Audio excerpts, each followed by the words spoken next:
This conference will now be recorded. Okay, so good morning, friends, and welcome back to the session that is Big Data Masters program. In the previous session, we were going through with MapReduce.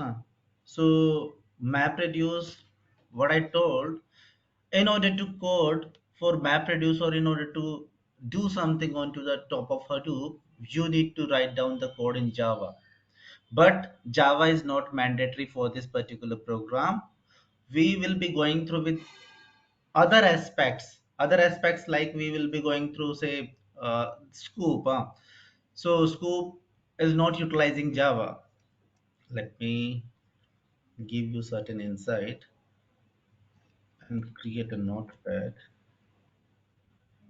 copy and say week 3 day 5.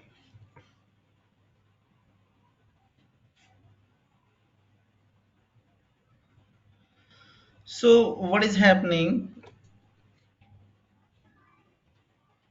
hadoop is there, and if you want to code for hadoop you need to write down the program in java because Hadoop is built on top of Java. Hadoop is written in Java, and you need to code in Java in order to do something onto top of Hadoop. Like if you want to utilize the distributed computing framework, Hadoop is also distributed computing framework. If you want to utilize, then you need to write code in Java. Then you will be able to perform operation over here.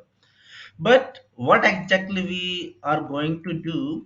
We are going to utilize certain aspects. Say we are going to use hive. What the hive will do, the user or developer, he is going to write down the code in hive, and hive what it will do, it will convert that code in Java understandable format, Java, and then it will be executed onto Hadoop. That will be the normal flow how we guys are going to work or how we guys are going to utilize Hadoop. But we just need to have the understanding about like how the base functioning is going on. So for that particular understanding we are going through with a word count program, and we are going to write in Java. We are going to like import certain files. I will walk you through with the logic. Okay, and there is no need to consume more time onto this particular aspect like writing down the code in Java. This is for understanding perspective only. You need to focus onto the different aspects. Nobody is, you can say, almost 1 or 2% organizations are working onto the Java and they are like utilizing Hadoop over there. But max of the organization, they are using either Python, that is PySpark, or you can say other programming language like Scala in order to work with, you can say, Hadoop and all. They are having other wrappers as well. With the help of that they are working and they are able to code. So in the same fashion we will be moving. So understanding the Hadoop and writing down the code in Java. And in the previous session, what I have covered, these are the things that we need to check practically. Okay, these are the things that we need to check practically. Like we will be having a particular file. That file will be given to splitter. Splitter is going to give it record reader. Splitter is going to say split that particular file in terms of blocks and all. Then it will be given to the record reader will assign a particular random number onto each block of the file. Then it is giving it to the mapper, and mapper is going to work onto the function or the code that we are going to write, and it is giving the outcome to the reducer machine. So in this particular flow the things will be working. And in order to utilize these particular practical aspects, we are going to code in Eclipse IDE. Eclipse IDE, it is available inside your Cloudera Quick Start VM. And over here, if you are able to see, this is the Eclipse IDE. And this is the IDE where you can write down the code for Java. Okay. So if you open this IDE, double click onto the Eclipse IDE.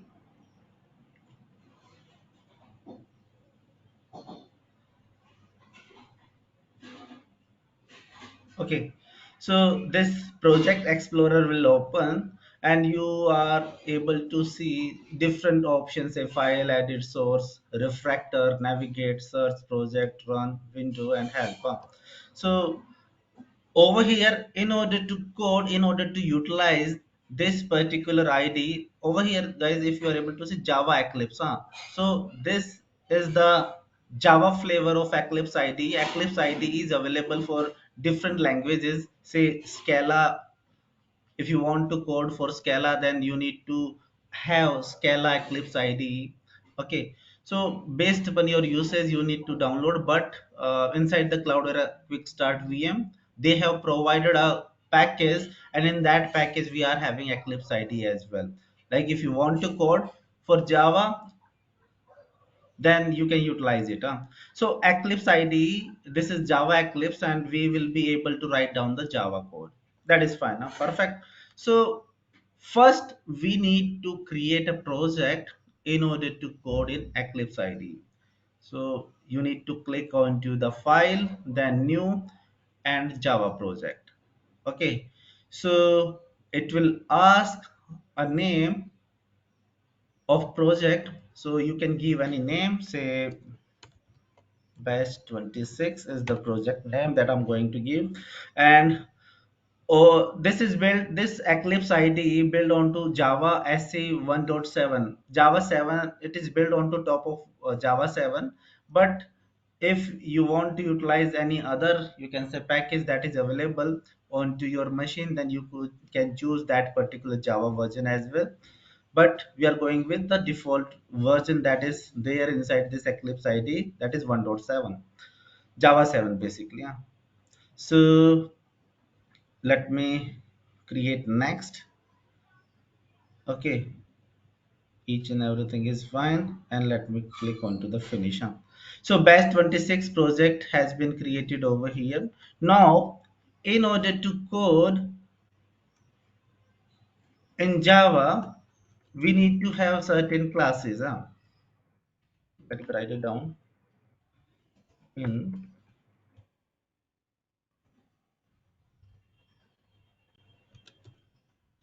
order to code in Java, we need to have certain classes. First one is main class. It will have all configurations and settings with respect to project. Then for this particular use case, say file will be there, and splitter, record reader. So these particular things are taken care by Hadoop. And I have explained it multiple times that being a developer, from the developer's perspective, you need to write down the logic, or you need to write down what you want to perform with the help of Java code.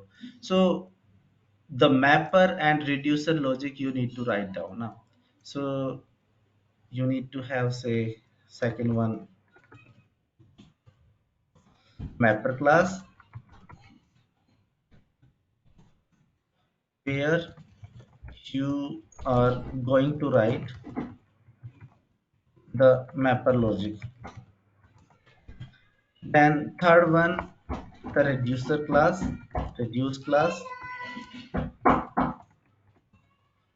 where you are going to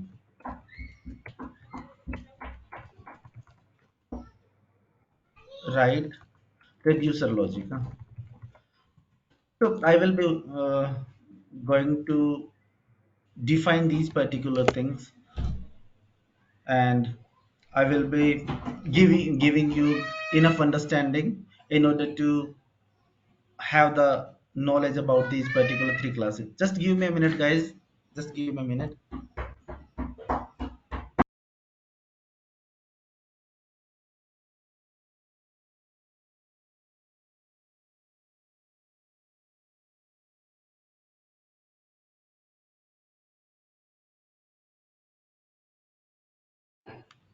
Okay.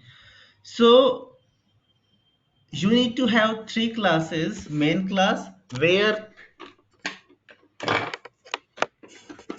configurations will be set, then mapper class where you are going to define the mapper logic, and reducer class where you are going to define the reducer logic. And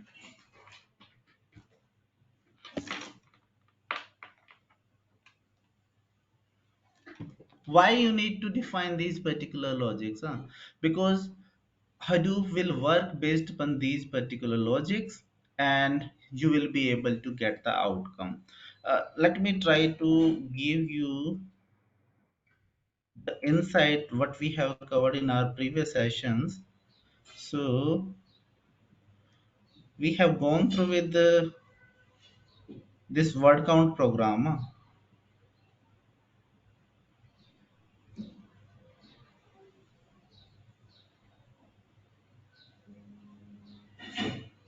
Okay. So over here, the logic is, say I'm having a particular text that is given over here.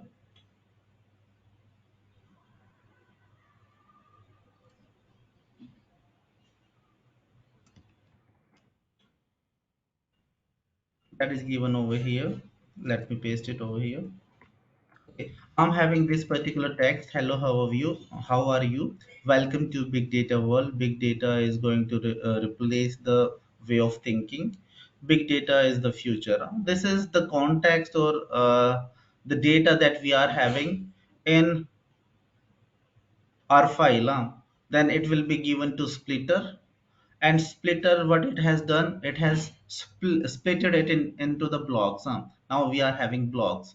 Then these blocks are given to record reader, and record reader has attached a random number onto these particular blocks. That is perfectly fine, and these are the things which Hadoop need to perform, which are taken care by Hadoop itself.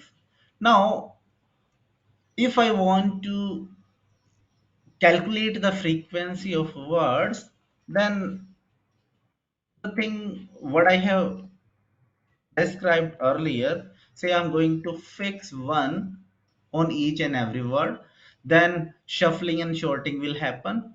Say over here, so I have fixed one or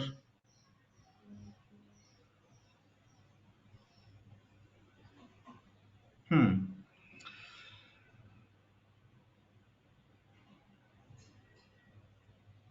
Okay, so I have splitted each and every word from the block that is given by record reader, and fix one to each and every word. That is as per the logic, because say if I'm having hello 5, hello 1, hello 2, hello 3, hello 4, hello 5, so I will be able to calculate, I will be able to add those particular hellos.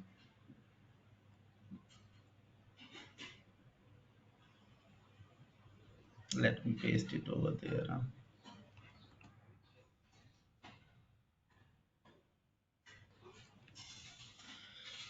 So this is the mapper face, and mapper face. What is happening? The input from the record reader is given to the mapper, and mapper, what it has done, it has splitted the content that is there in this particular block, and fixed one, say hello one, how one, r1, u1, and fixed one to each and every word. And this is as per the logic, say this will be acting as a logic for me, because I'm going to shuffle all the data from the mapper machine to reducer machine towards reducer machine, and I will be going to short that particular data. Okay, now at that moment all the hello will be given to one reducer, say hello one. And how the reducer will work, so reducer will be going to take the key and work onto the values. These particular things will be more clear once I'm going through with the logic that is written in Java. So hello one. So these particular things it is going to take, and it is going to work onto the values, and now I will be able to get the frequency of word. So this is towards the reducer, the functioning which is happening, and this is at the mapper side. So mapper function is to fix one on each and every word after splitting, and reducer function is to take the key and work onto the values. So hello 2 will be there in the same fashion, say r5 is there, u12 is there, huh? So you will be able to calculate the frequency of each and every word. That is, like, you need to write down. That is why we need to write down the map and reducer logic. Okay, these particular things are taken care by Hadoop itself, and from the developer's perspective we need to bother about the mapper and reducer function. However, like, we need to focus on to one more class, that is the main class, and it is having the configuration files. So let me try to show you the content of these particular classes: main class, mapper class, and reducer class. In the same fashion we will be having the combiner class and partitioner class as well, because there we need to write down the logic. So first we will be going through with these three classes in order to get the understanding about the first, you can say, criteria, or the first methodology in order to run our code. Then this will be the second methodology, this will be the third methodology, fourth methodology, fifth and sixth methodology. Yeah? So we will be going through with these methodology in order to understand the MapReduce functionality in Hadoop. Okay, and what I told, we are going to utilize the Cloudera Quick Start VM, and Cloudera Quick Start VM has clubbed all of these things together, and we will be able to execute it. Cloudera Quick Start VM has provided Eclipse IDE where we are going to write down the code in Java. Okay, perfect. So we have created a project over here, and I'm going to share certain files with you all. Those are main, map, and reduce. These are the classes: main, map, and reduce. Reduce is over here. So just have a look onto the content which is given inside the main class. Let me copy and paste it onto the notepad itself, and explain you what is there.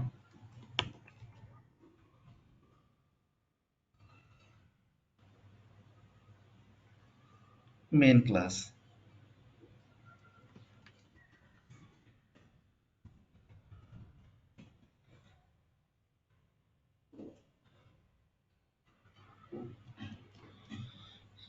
So inside this, what we are able to see, we are having certain imports. Say import org, Apache, Hadoop config. So we are importing the Hadoop configuration, Hadoop file path, FS file system path. We are importing certain, say, int writable, long writable text. So inside Java, we are having Java data type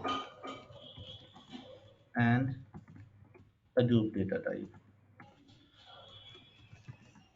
Okay, so the Java which are given inside the data type which are given in Java, those need to be converted into the Hadoop understandable format. So we are having Java data type and Hadoop data type. So if the Java is having int, then Hadoop is having int writable. Writable. If the Java is having say long, it is having long writable. Okay. If it is having say double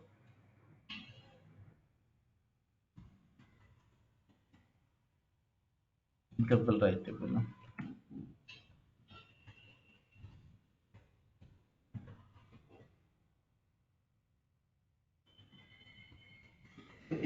So if over here we are having string, then we are having text inside the Hadoop. So because of this, like we are importing certain data types, int writable, long writable, text. So these are the data types that we are going to utilize inside the Hadoop. That's why we have imported. This is the Java ID, friends. This is the Java ID, and we are Eclipse is the Java ID, and we are going to write down the code for Hadoop. So the data type that we are going to utilize, that must be in Hadoop understandable format. That's why like we need to utilize these particular data types. Perfect. So these are certain imports. Then MapReduce job. Okay, what I told, configuration, then input path, output path, certain utilities, then a tool runner. Okay, so these are a little bit, you can say, certain some number of imports that we need to have in order to execute our program. So these are the imports only. Yeah, import part. Then then we are defining the main class. So public class main extend configuration implements tool. Okay, and we are defining the main class over here. Public in integer run string arguments through exceptions. So this is for exceptions perspective. No need to bother, like if you are not understanding this, try to think like this is these are certain configuration that we need to set up. So from like up to this particular part, up to this particular part, these are the, you can say, default, you can say boiler platter code. This is the boiler platter code. You just need to copy and paste this particular stuff. If in your code a little bit, you can say, more imports you need to have, then you need to check for those imports. Otherwise these particular things will be the same throughout all of the programs. So main class definition, then get instance configuration. You are setting a name of the job, that is word count. Okay, and class name main dot class. That is fine. So up to so far we are having just configurations and all. Nothing logic related stuff is there. And set output key. Output key will be, you can say, of text dot class, and set output value class long writable class. So how you want to have output, output data type you need to define. So why text and long writable? Over here just try to have a focus. So once I will be able to get the output, output will be say hello to. Hello is of Hello is of string type. If we talk about Java, that is of string type. But if we talk about Hadoop, that is of text. Then 2.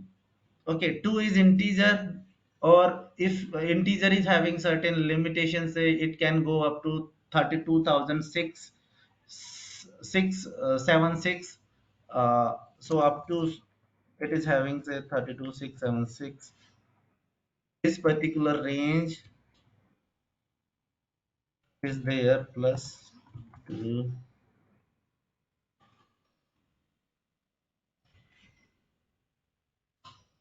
7 up. So integer is having range. This particular range, it might be you need to check it. 32,000 something is there. This is the range. Let me check it.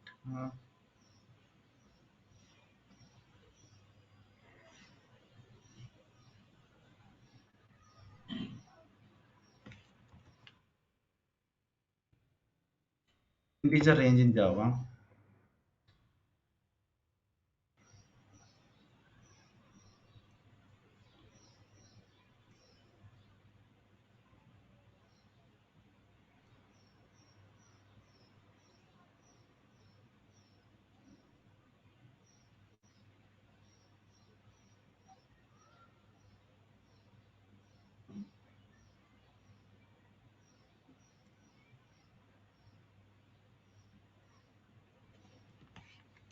Integer range.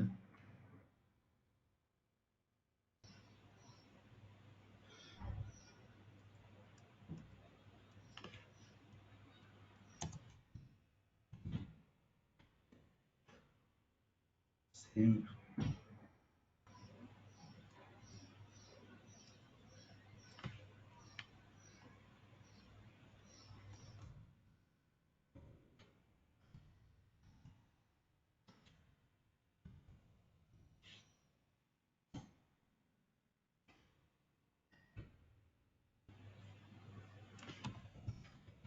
Long range.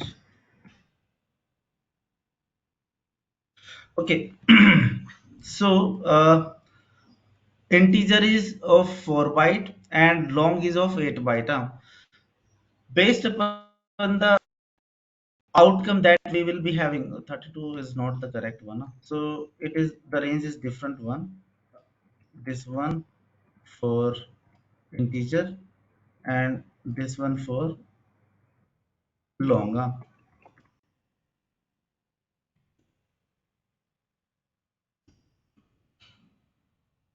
Long range.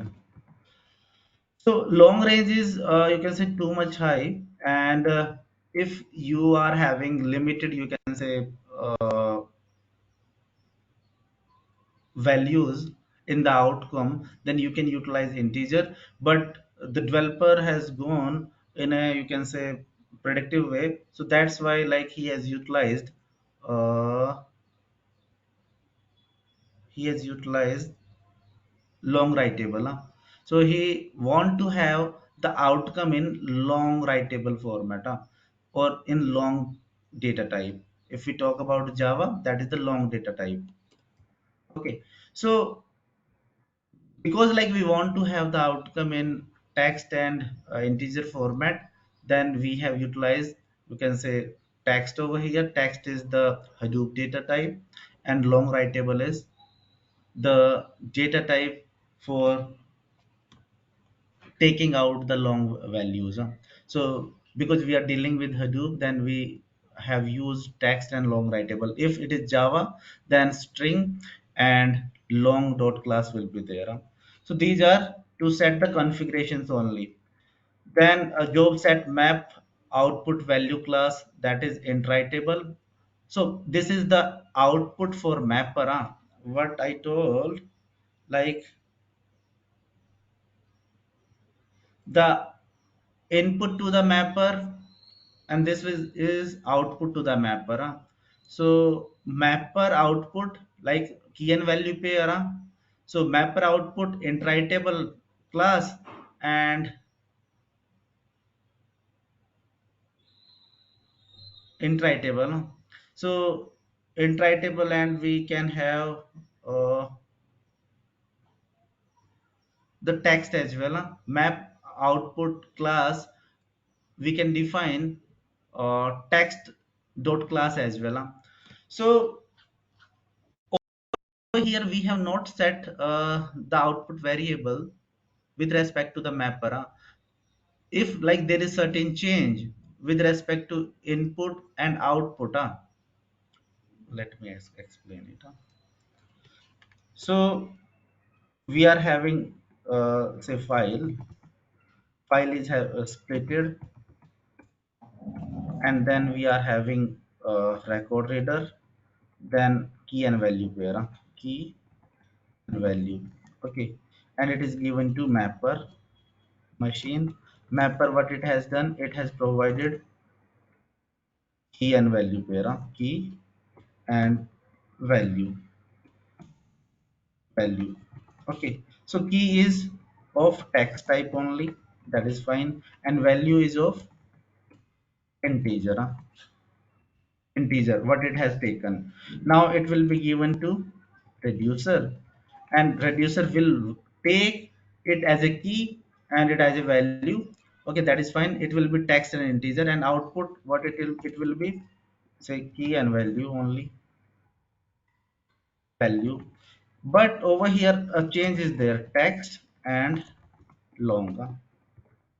So input to the reducer was integer, but output from the reducer is long. If you are not setting it, then output from the reducer it will be long only. It will be integer only. But we want to have output from the reducer that is in long character, a long data type. So because of this, it has defined over here. Like mapper output is interpretable, that is fine, because it is different from the final, you can say, output variable. And output variable and mapper output, that is same, that's why like we have not set over here. Then mapper class, map dot class, reducer class, reduce class, that we are going to see. We are having combiner class as well. If you want to give combiner class, so combiner class is not utilized over here. We can uh, you can say comment it. Then input path, output path, and format. Input path, file format, output file, file output format. And if the job is, you can say, executed, then 0. If errors are there, then it will trigger 1, it will throw 1. So from the configuration perspective, what you need to set, like maximum stuff is, you can say, boilerplate code. Just you need to define the data type, like in which format you need to take the output, and in the middle side, in the towards the mapper side, in which format you are passing the input to the reducer. Okay, so if it is changed from mapper to reducer, then you need to define it. That's why like definition has been done over here inside the mapper class. Okay, inside the mapper class, the output is iterable, and the final set output value class, this is the final output, that is long writable. Okay, so main class is for the configuration perspective only. Okay, we are going to set the configurations inside the main class, and that will be utilized for our, you can say, mapper class and reducer class. It is going to map, it is going to, you can say, the main map class and reducer class, both of those two classes are going to utilize the main class in order to have the functionality. So we are having these main class, mapper class, and reducer class. Let me first try to import the main class over here. So inside our shared folder directory, I am just going to drag and drop it over here, drag and drop, and it is saying say copy. Let me paste it over here inside the source. Inside default package, we are having main class. That is fine. In the same format, I'm going to move reduce class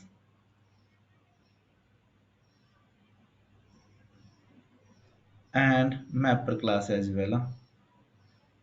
Map class.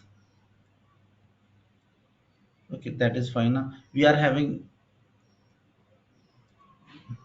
main, map, and reduce class. That is fine. But what is there inside the main class and mapper class? So first we are going to see what is there inside the mapper class. So let me copy and paste it over here. Mapper class. You guys just need to understand the logic what is written. So we are going through with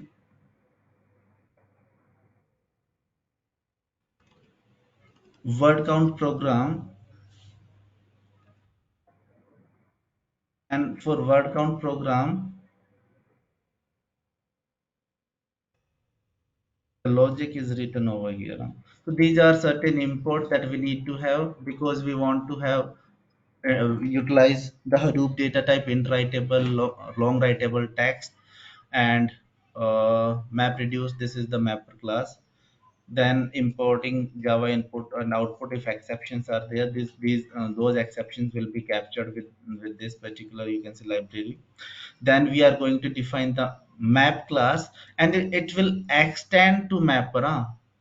So public class map extend mapper. Probably you have understood. You are having the understanding about inheritance. Inheritance is a feature in object oriented programming. So the class that we are defining, say class mapper, that the name that we are given, we are going to give for this particular class, and it is extending to mapper. So it is inheriting the properties of system defined mapper class. MapReduce.mapper, this is the system defined mapper class, and it is extending or inheriting the properties of this mapper class. Then we are having these two are the inputs, these two are the outputs. So just have a look what we are passing to mapper. What we are passing to mapper,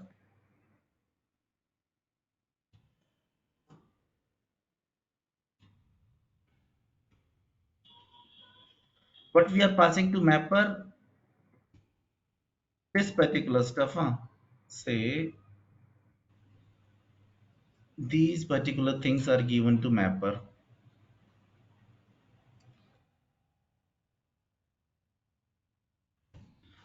This is given to mapper, and this is what the like with respect to the data type of this particular value, what is that? This is nothing but the long writable. This is long. And if we talk about this particular content, this is nothing but the text. So what we have given inside the mapper class, we are taking the input in this particular format, and we are providing the output in this particular format. So what will be the output of this? Output of this, that is say hello one. Okay, one. Okay, in this particular format, we are providing the output, input, and this one is the output. And this is in which format with respect to data type? This one is text, and this one is iterable. We are using, you can say, Hadoop data type. That's why like iterable. Otherwise, it is integer if we talk about Java. So that is fine. We are giving input in this particular format, and when we are taking output in this particular format, and that's why like these particular data types has been utilized. Then uh, what we are going to use, say public void map, long writable key, text value. So we are defining the stuff, say the long writable, that will be acting as a key. So this will be acting as a key, and text that we are giving. Now we are defining the logic, how we are going to work. The text, that is value over here, this is the key, this one is the value, and we are defining another, you can say, keyword for the storing the output, that is context, and that is of, you can say, context type. So context is the variable that is used to store the output. Now through exceptions, for you can say, you can forget this particular line, this is for exception only. Now what we are going to say, we are going to define a string line and value dot to string. Okay, so we are going to, you can say, take a particular, you can say, value. This is this is value over here, so value to string, this value, what I told you, long writable is the key and text is the value, and we are defining a line that data type is string. So string line, and what we are saying, value dot to string, so we are converting this value into string. This is in which format? This is in text format, so we are writing down the code in Java, and because of that particular reason we need to convert it into the Java understandable format, so that the Java logic will work. And once we are providing the output, we are providing the output in Hadoop understandable format. So text is the Hadoop data type. So, and this is given as a value. So value dot to string. So we are converting this value whose data type was string, oh sorry, text, and we want it to be converted into the Java understandable format, that is string. So string of words, so line, the data type, the variable that we have defined, it was of string type, so we are going to split it based upon the space, we are going to split it based upon the space. And once we are going to split it based upon the space, then say if we are passing it like hello how are you, so say hello how are you, if we are passing this,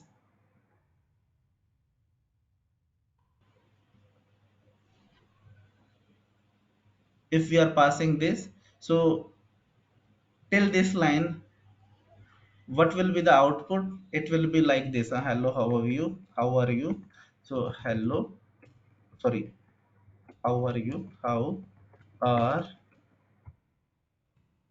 comma you. Okay, so this is the logic. Say line is a variable that I have defined, and this its data type was string, and what I'm going to give in this particular variable, I'm going to give the value, say value dot to string. So whatever is there inside this this value, it will be converted into the string, because its data type was text earlier, and we want to write down the logic in Java, so that's why it need to be converted into the Java understandable format, and string is the data type of Java.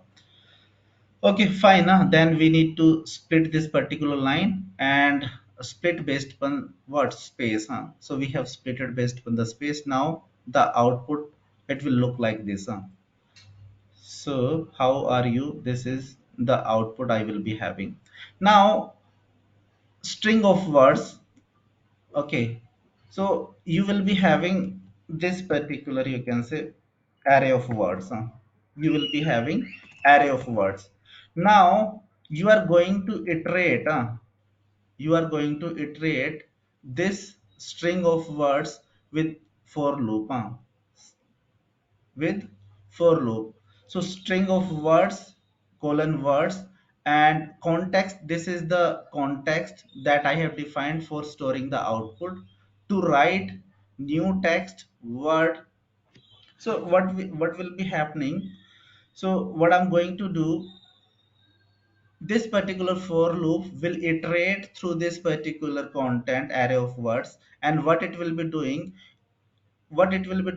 it is just it is what it is going to take, it is going to take say string of words, and it is going to pick the first element of this particular array. So say how is picked up, and then new word.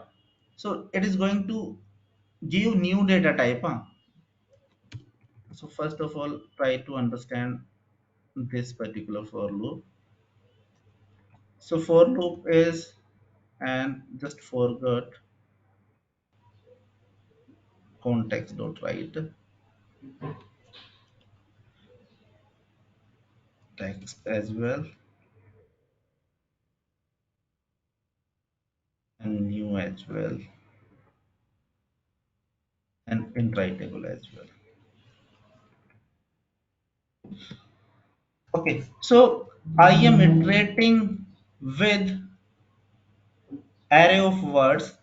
Okay, I'm iterating with array of words to words, and what I'm giving, I'm picking say one. This is say the value, like say numbering. Say first position, second position, and third position. So how is there onto the first position? So it is going, the value of word will be how, and it is going to say fix one. This is the, you can say logic. How one is the first. Then the index will be two. So with respect to the for loop, it is going to iterate once again. Then it is going to pick r and fix one. That is the output I want to have. Fix one. That is fine. Then u, and it is going to iterate. Now nothing is left in the inside this array of word, and it will give me the output with respect to the Java program. But I want to write it into the Hadoop understandable format. So context dot write, I'm writing it inside the Hadoop understandable format, and this was in string format. This was in string format. So the word was in string format. So I am going to convert it into the text, and new data type, like new keyword has been utilized. That is, you can say, in order to change the data type. So word data type has been changed to text. So the Hadoop can understand it. Hadoop is not understanding the Java data type. Up to so far, what we have done, that is with respect to Java. Java is able to understand.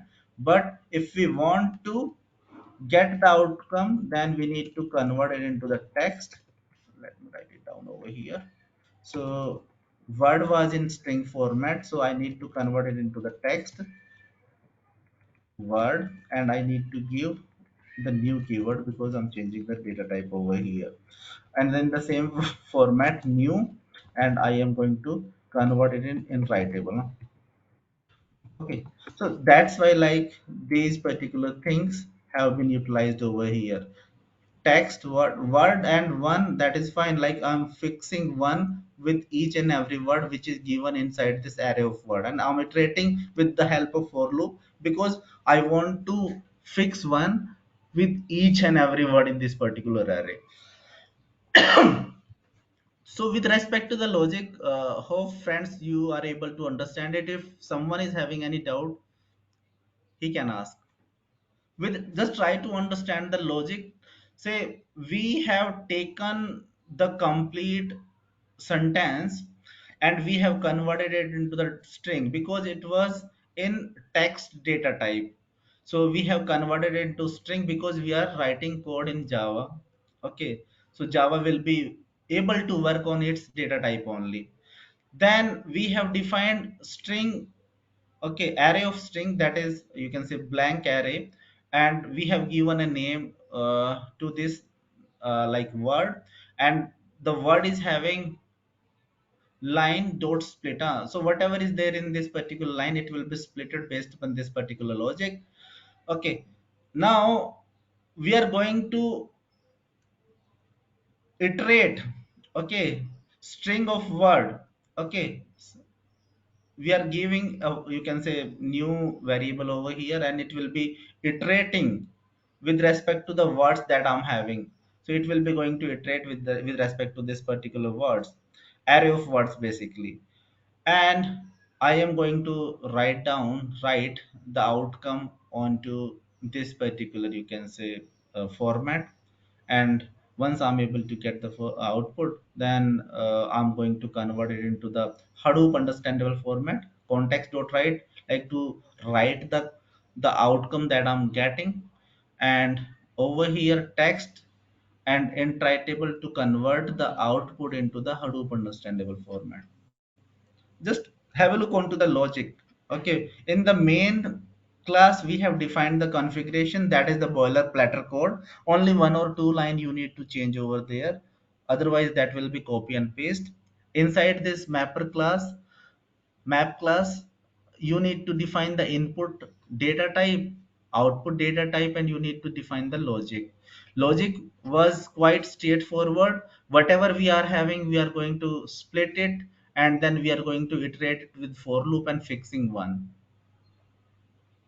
Just have a look onto this and ask if you are having any doubt with respect to the logic. No need to go like how it is written in Java. Just try to understand the logic only. Akhil, Shivam, Raj, Kishan, Naresh, Rohit.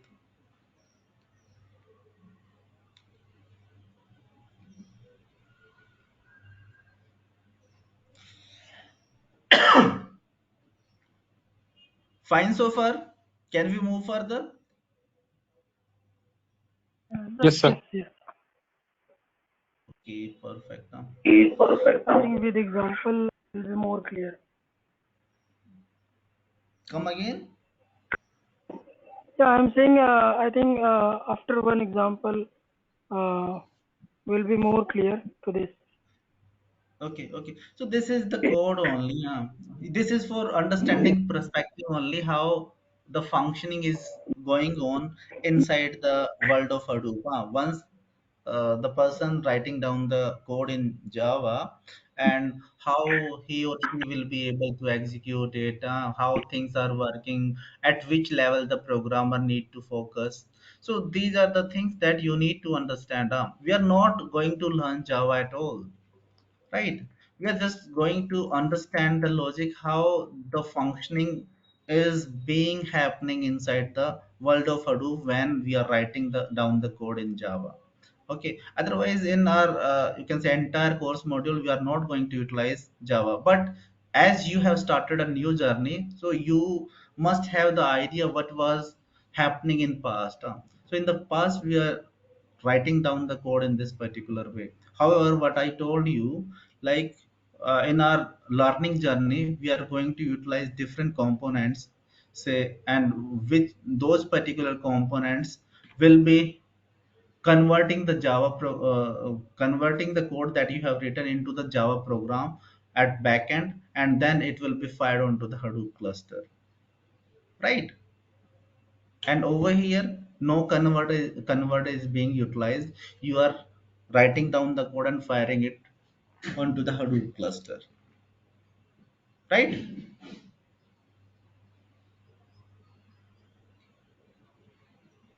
Say yes or no, Yes, friends. Okay, yes, yes, yes. okay, perfect. So let me uh, give you the insight of reducer class as well, and then we will be executing this particular code. So third one is say reduce class. As we have seen the mapper class, in the same fashion we are having the reducer class.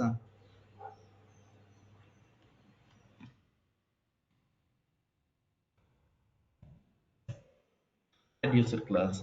So bunch of imports are there because of say input and output.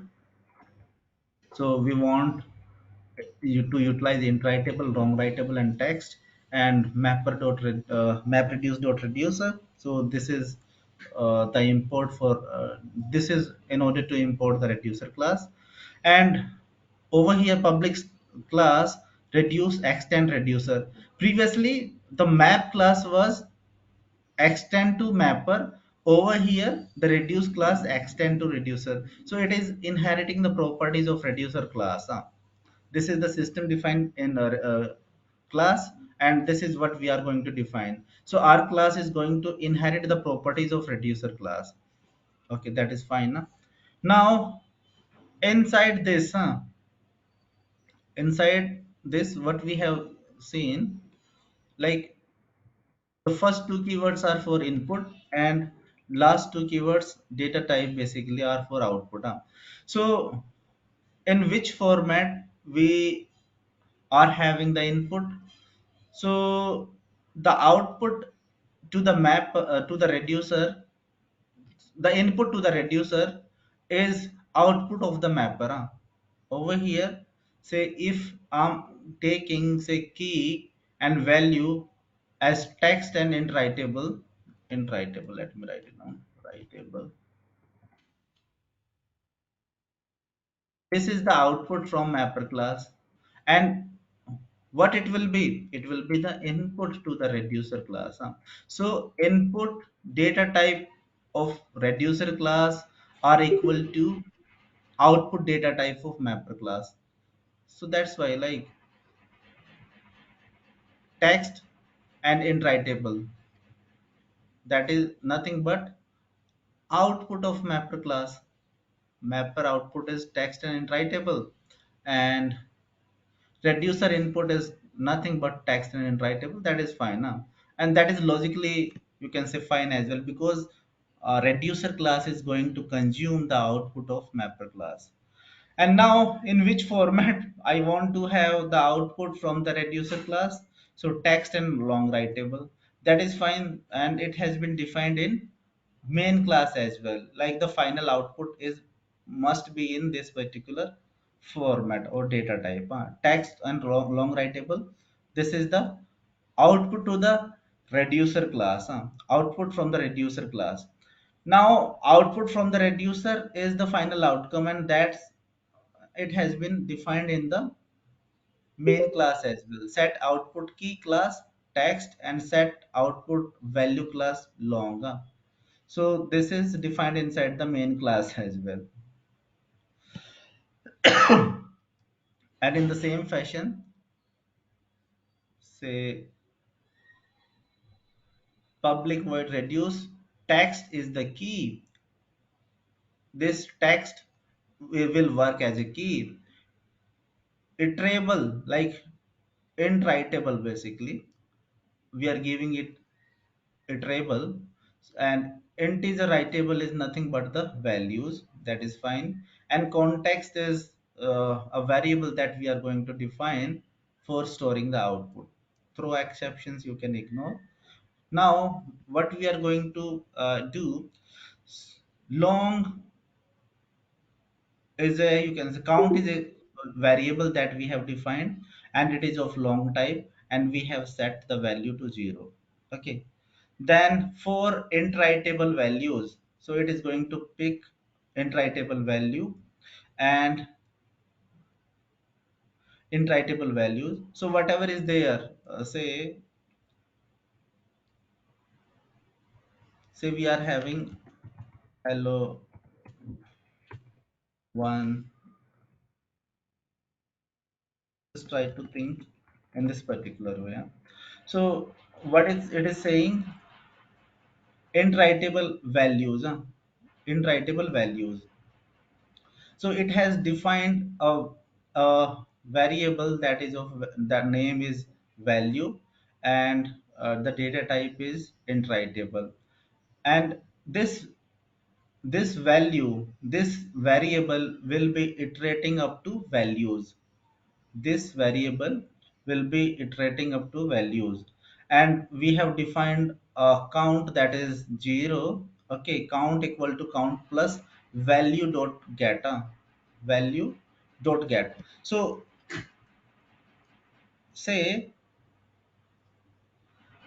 hello one, what it this is like this, say one one one one one one one one.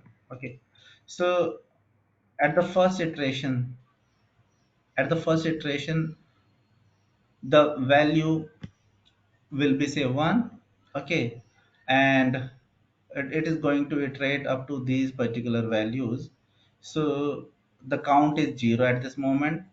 Now count equal to count plus value dot get. So value dot get, what is there inside value? 0. Okay, what is there? Say, oh, okay, inside this is the first iteration value is say first iteration value will be 1. So what is the count for value? Value dot get. Let me try to pick this particular line over here. Count equal to count plus value dot get. Count at this moment, count we have set 0, 0 plus uh, value dot get 1. So what will be there in count? Count is 1 at this moment. Now next iteration. Next iteration, the count is 1 and 1 and value dot get what? Again this particular value. Second iteration, what is the value dot get? Again 1 is there. So 1 is there. So what will be there inside this count? Count will be 2 at this time. 2. Count is having 2. Then count 2 is there. So count equal to what will be the new value? 2 plus 1. So count will be 3. Count 3. Okay, in this particular way it is going to calculate each and every value. It is going to get each and every value, add it with count, and you will have the new value of count. Okay, and you will be able to calculate the frequency. So say hello is there for 4 times over here.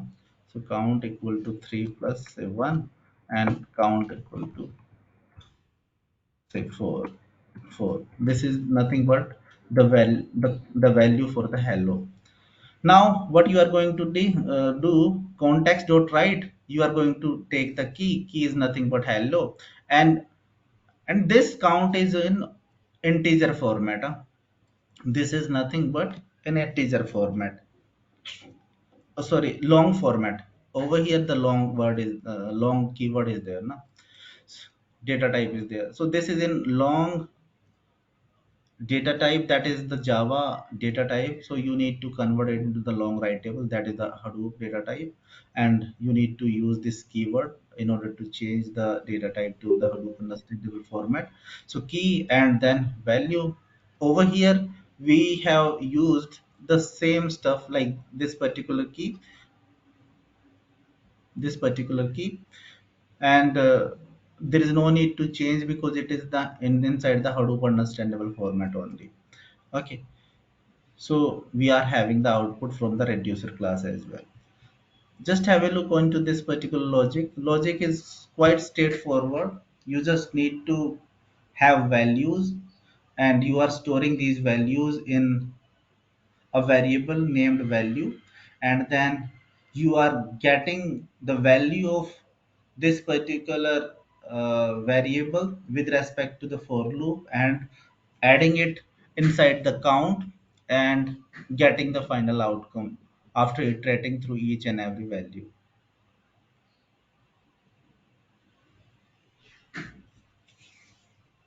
Clear? Is it clear, friends? The logic part only, yeah. Like if we are having certain values, or in other words, you need over here what we are doing, we are having certain values and we are iterating with for loop and adding it into the count, then we are able to get the final output, huh?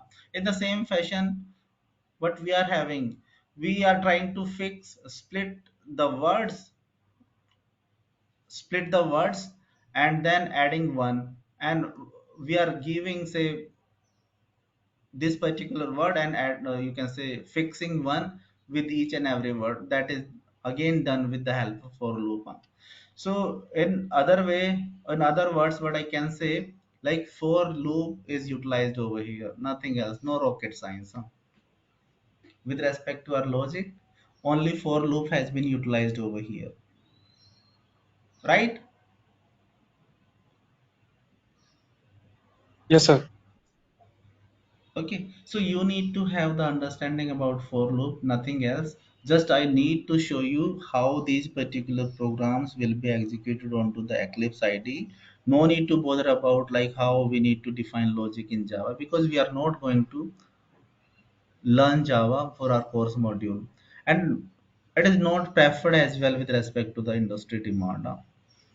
Okay, big data frameworks coding is done in Python, and that is being famous inside the market, and that is very famous as well.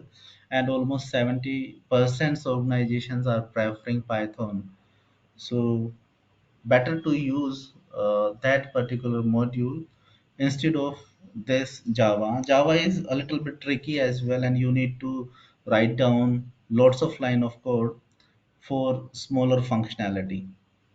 Okay, so just to give you the understanding how things are happening inside the Hadoop world, if you write down the code in Java, how like in say after 2006 to 2012, so the coding was done in this particular way. Okay, we were not having other modules, say Hive. Hive is a wrapper on the top of Hadoop. So that was that was given by Facebook. So what was happening, I'm giving you one example. So inside the Facebook, multiple or the major count of the developers were having SQL skill set. They love to work with SQL.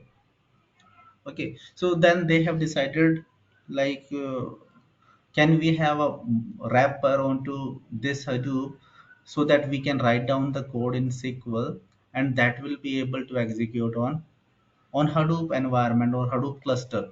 So they have invented, or you can say they have developed Hive. So Hive is SQL wrapper on the top of Hadoop, and that is being utilized for the analytics perspective. And you just need to write down the SQL like queries, and it will be able to execute onto the Hadoop environment. So Facebook has given this particular framework, and it is now given to the Apache Foundation, and you will be able to use it. So these things, these particular things were built inside the past, and we all are able to use. So better go with that particular approach. And we are going with that particular approach, but we just need to understand how things were happened inside the past. That's why like we have gone through with this particular example. Now if you are able to see, lots of errors are coming. Lots of errors are coming because this particular thing, this is the Java IDE, and we have used import org.apache.hadoop. Java is not able to understand what is this org.apache.hadoop. So, and this int writable text, long writable. However, like Java is understand the data type which is with respect to Java, say long, it is able to understand long. Then a reducer class, this is a class from the Hadoop side. Okay, it is the, you can say, a system defined class, and we have defined reduce class, and it is inheriting the properties of reducer. But this Java is not able to understand. So how system will be able to understand this? So we are having some jar files, okay, which will be given passed to this particular project. Then it will be able to understand these particular things. The Java will be able to understand to these particular things. So you can take in this particular way, like Indian and Chinese are there, the two persons are going to communicate, but they are having two different languages. Indian is speaking say English or Hindi, and Chinese person is speaking say in Chinese. But until unless we are not having translator, so both of those two persons will not be able to understand, so over here like different jars are there which will be given to this Java IDE, and then it will start understanding what is the meaning of this org.apache, what is the meaning of reducer, so I'm going to share these particular jar files. Just have a look. MapReduce jar, MapRed jar. Okay, so I'm going to share these particular files with you all, and these particular jar files are utilized in order to, you can say, import all of the things which were throwing errors, just have a look like Hadoop MapReduce client, HS plugin, MapReduce client jar. Okay, so these are the jar files which you need to import. How you can do this? Just try to focus over here how you can add jars inside the IDE, Eclipse IDE, and it is not limited to this. If you are working with other language as well, then you need to do same kind of stuff in order to import or build jars or build path. So you just need to right click onto the project that you have created, then click onto the build path, and onto this at the end you will be able to see configure build path, just click onto the configure build path. Over here you will be able to see add external jars, so these are the external jar files, and you just need to give the path for those particular jar files, so I have already given this shared folder map jar, map reduce jars, and inside this we are having all these particular jar files. Let me click select all these particular jar files and click onto the OK, then OK once again, and you will be able to see that all the errors has been gone.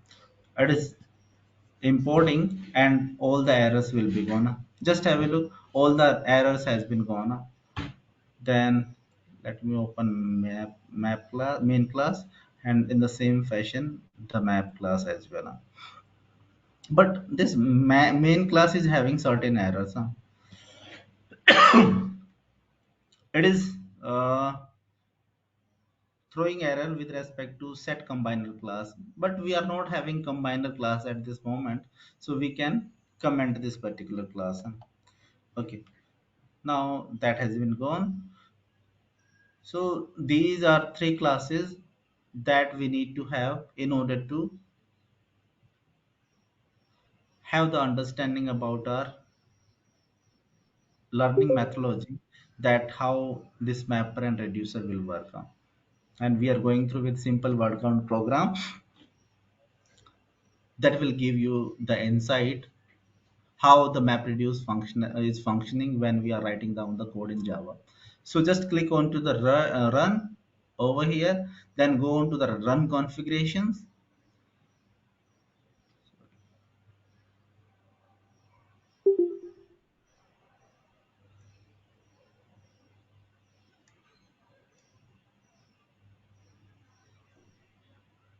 Run configuration, and over here like you are having base 26, that is the file, this is the project, and class name is main class, then we are having arguments, so you need to give inside the arguments, you need to give the input path and output path, and you need to give the path of a file on which you are going to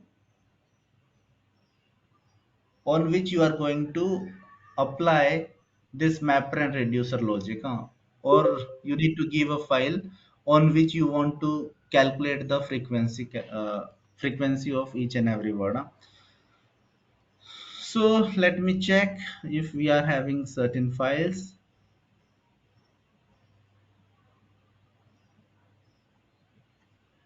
These are sorry, output. Okay, so how are you? Welcome to Big Data Factory. Big Data is big. These are the, you can say, certain this is certain data, and I can run onto this particular data itself. So let me copy the path of this particular file, properties, data, and I can pass it inside the arguments, and I can give the path of hello.txt, and I need to give the output path as well. And over here, once you are giving the output path, so it must not exist, output path, say output 1. So what we are having over here, we are having this input path, and this one is the output path. That is perfectly fine. Okay, now let me try to run this particular program. Run this. Okay,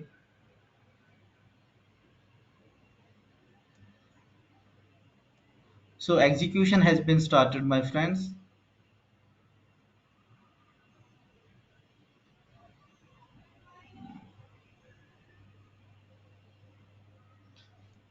Okay, let me control A, control C.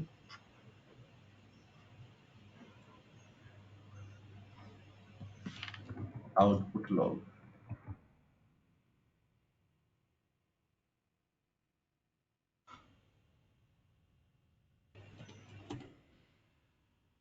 Okay, so just have a look what we are able to see onto the output. These are the output logs, and MapReduce job, that is why now these are the logs. So just have a look. File system concept. This much of bytes it has. You can say it read this particular, you can say, byte. Then the return is of this much. Number of read operation 0. These are the file system counters. Then just have a look onto the MapReduce framework. Number of input records 5. Number of output records 22. Output byte. Then the map output materialized byte 267. Input split, byte 107. And then in the same fashion, like you will be having the output, and output, you can say, reduce input group, reduce shuffle bytes, shuffling like the movement of records from one machine to another, reduce input record, reduce output record. Okay, so these are the map reduce framework concept. Then file input format byte rate, file output format byte return, and certain shuffle factors like bad id connections, like it might be happening certain amount of you can say content is not shuffled properly, then you will be able to see those particular counters over here. Then the total time that is that was lapsed in order to have the execution, so that is say 26 milliseconds. Merge fails shuffles 0, shuffle maps 1, spilled records 44. So these are certain counters what we are able to see over here. Sorry. And just have a look over here, like we are running map 0%, reduce 0%, like map and reducer are working, and over here map 100%, reduce, like first the mapper will work, then it is given to the reducer, mapper reducer 0, then mapper 100 and reducer 100, counters 30. So like mappers and reducers both has provided the output, and let's verify the output as well, what is there inside the output, So data, and inside data, this is the output one directory that we have given. So part hyphen r, that is like the output from producer. Part hyphen r, and let me try to open it. Open with gedit.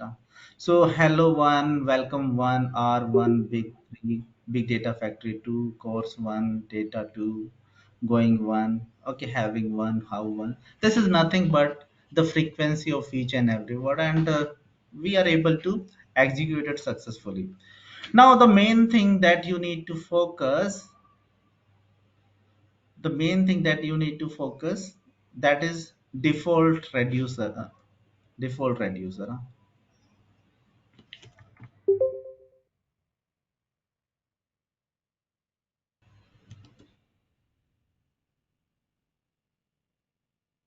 Default number of reducers equal to 1. So inside the Hadoop world, if you are not defining any reducer, it is going to take one reducer. Okay. If you want to define two reducer, then what will happen in that particular case, that we are going to see. Or if you are going to like remove reducer, or if you want to have reducer less job, then what will happen in that particular case. So just have a look. So these particular things you need to change inside the and main class,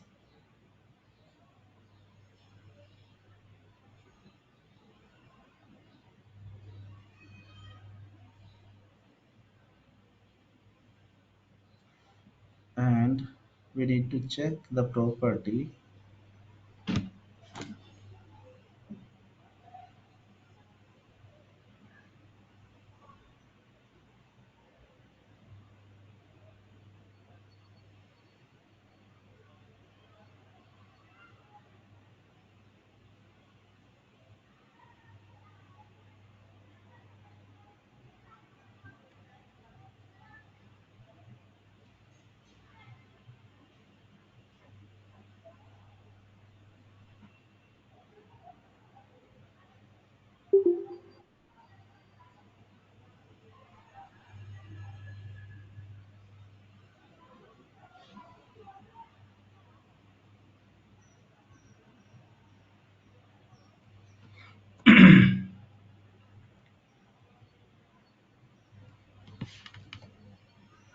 Job dot.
Mm-hmm.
Just a minute.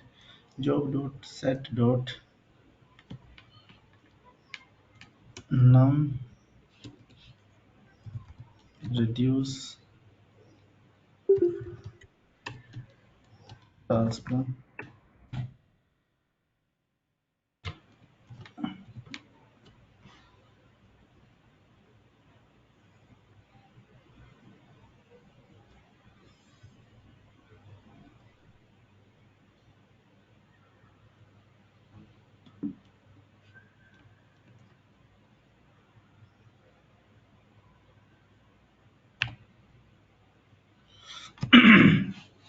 Okay, so job dot set num reduce task. So this is the property in order to set reducer to 0, and this is nothing but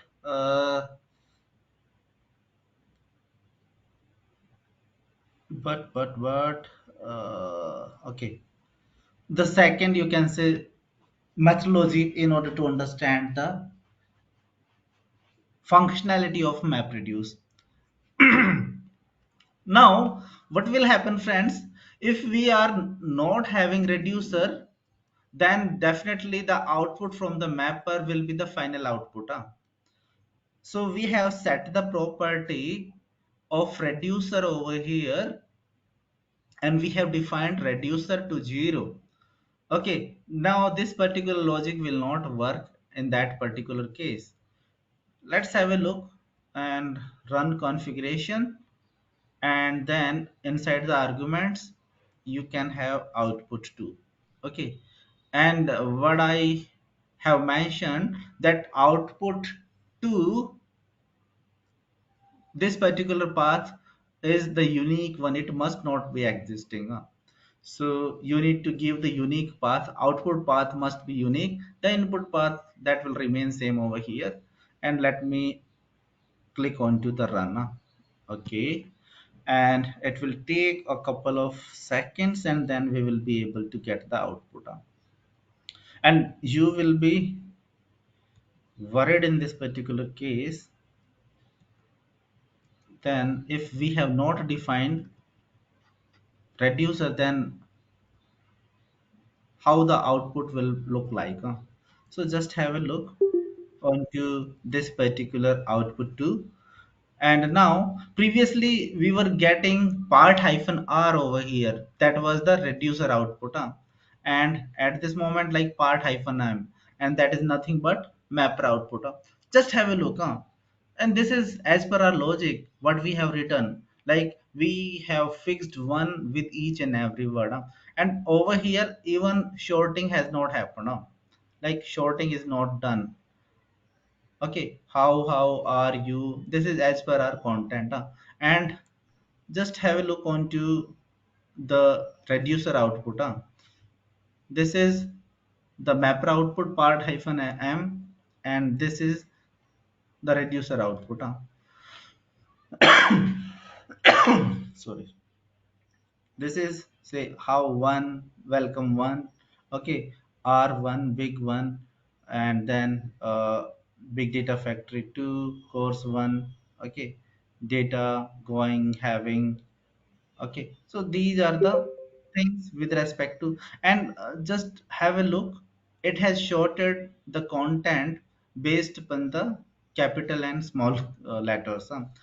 So two capital letters, so those are pasted over here, and then shorted small letters, the words with which have been started with small letters.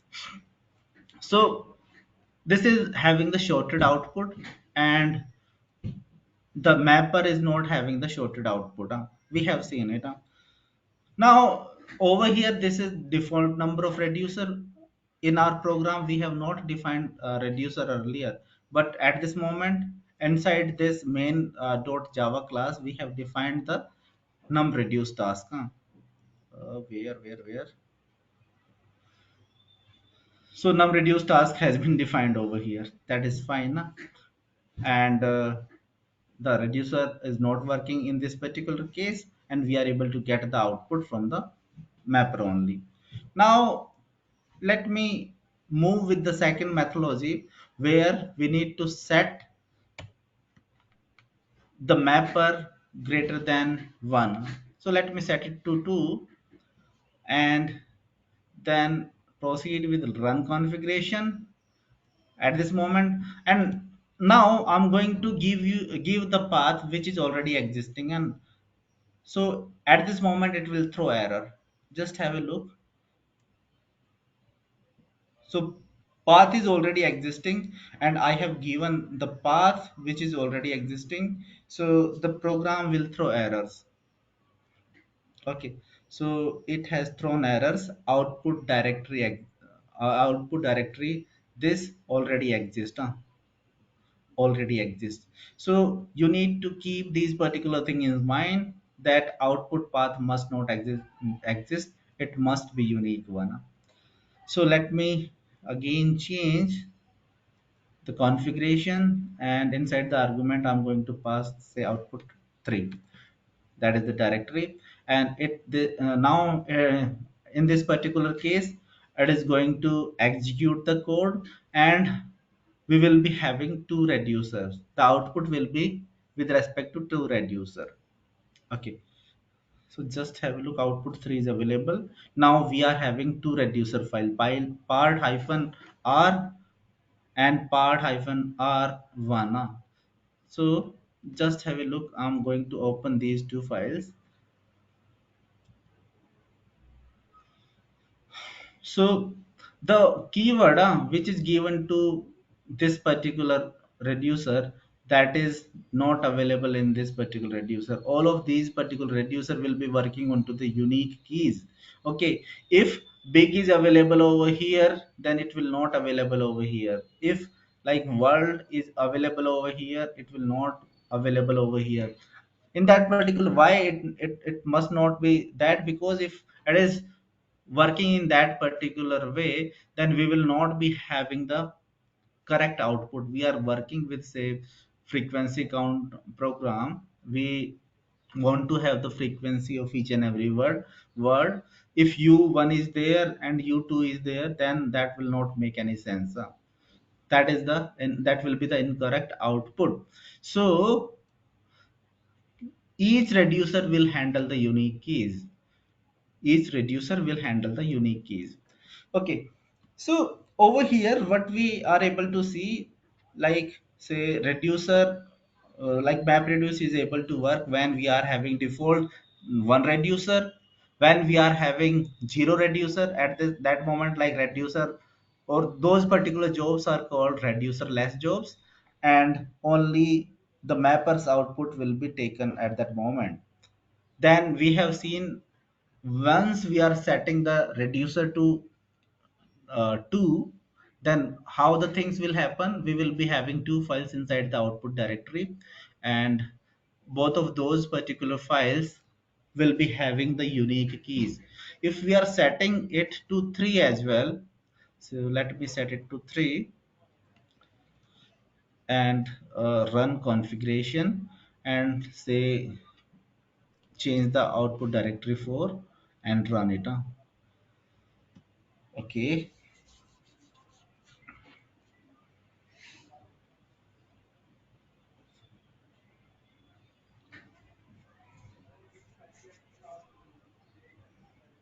okay, so at this moment we will be having three reducer files inside the output directory. So three files are there: part uh, part 0, part 1, and part 2. And all of these particular files will be having the unique keys. Okay, say hello 1. If hello is there, then hello will not be available in any another, you can say, file, output file. Big 3. Okay, if big is available over here, it will not be available in this particular any another file. So the is available in this particular file, output file. It will not be available in any other file.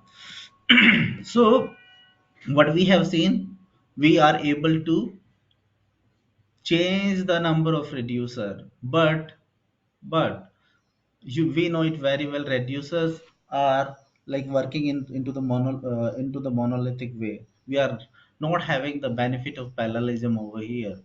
Okay, and we need to like utilize these particular reducer in such a way that it always must be less than to the number of mappers. Now if we are going to increase the number of, you can say, reducer, then that particular architecture will not make any sense. That will be, you can say, time that will be having lots of latency related issues, and that will not be a authentic or good architecture, so, or good practices. So that's what, like, when we are going to have default reducer, zero reducer, or more than one reducer, just have a look and ask if you are having any doubt, then we move further for the next methodologies or next text test cases. Just try to understand the functionality, how the things are working. Huh?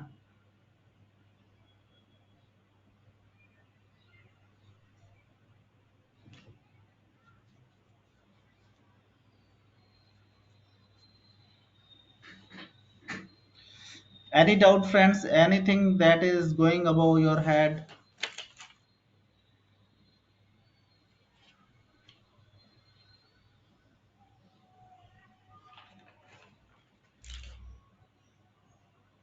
Mm-hmm. Akhil, Shivam, Kishan, Rohit, Raj, Naresh.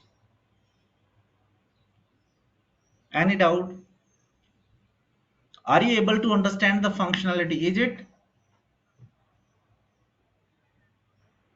Yes, yes. Uh, Sir, we got how it's function, no issue.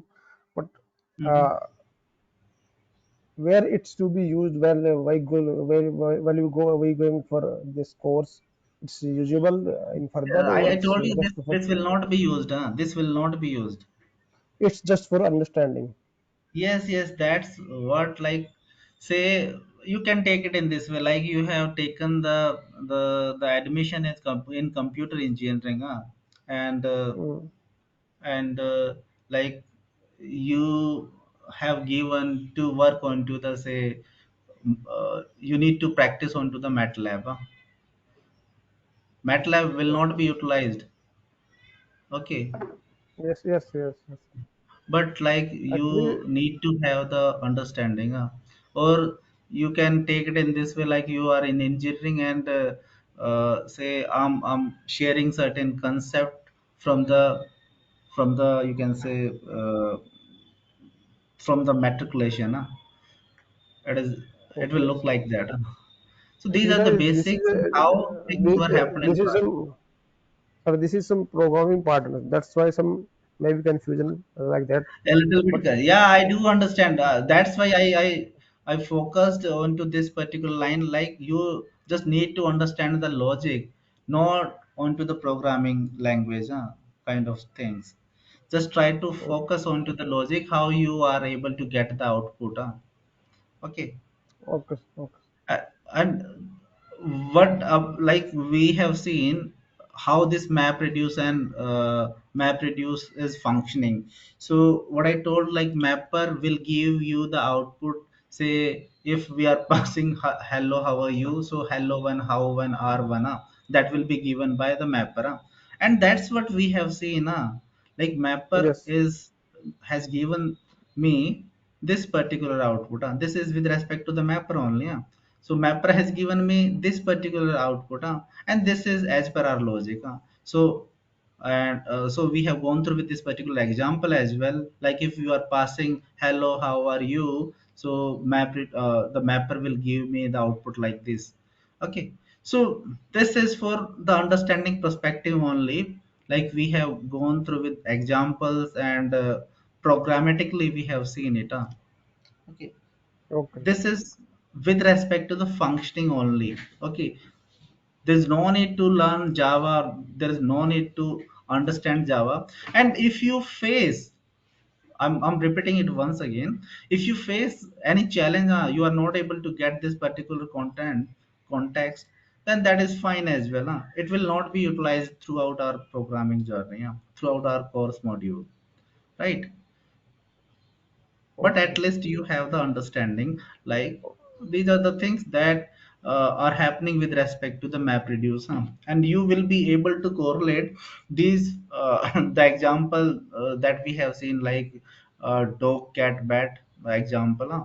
So you will be able to visualize like how things are happening with the help of programming. Theoretically, we have seen, but that is best possible with the help of programming as well. Although there's no need to bother about like how we need to do that programming, but at least we must have the understanding about the context, right? Right. No need to worry about programming stuff, guys. I'm saying once again, I'm sharing saying again and again, no need to bother about the Java programming concepts. Okay, these are the basics only, and these particular things will not be utilized throughout your course program. And even during the interview as well, nobody will ask write down the code in Java. Okay, no need to bother, right? We will be having simple programming languages, and we will go through with detail with those programming languages, right? Perfect, friends. Say yes or no Yes, sir. Yes, Yes. sir. Yes. to all of you. Say Yes, Yes, yes sir. or sir. no. Good. Great, huh? So we have gone through with these three aspects, huh? And what we have seen, like map reduce are working in the way that we want, huh? Say if reducer 0 is there, we are getting the output from the mapper only. If reducer 2 is there, then two files are there, and both files are having unique keys. It is not like, say, one key is moving to any another reducer, huh? Okay, so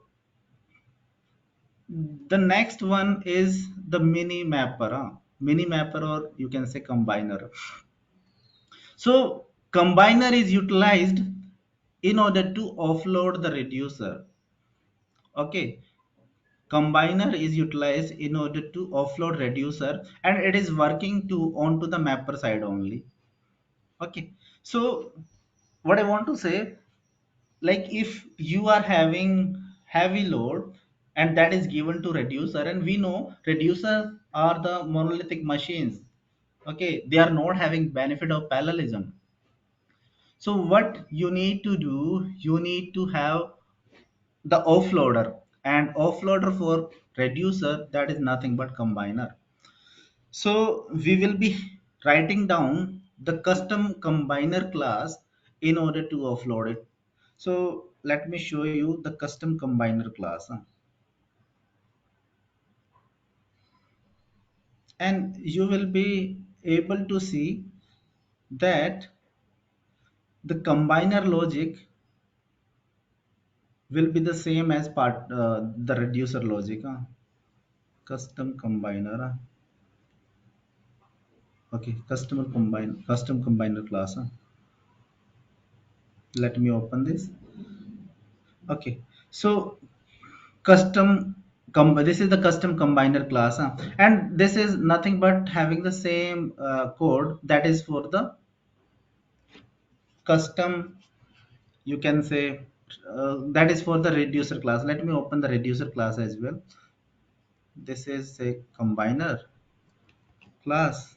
Let me paste it over here,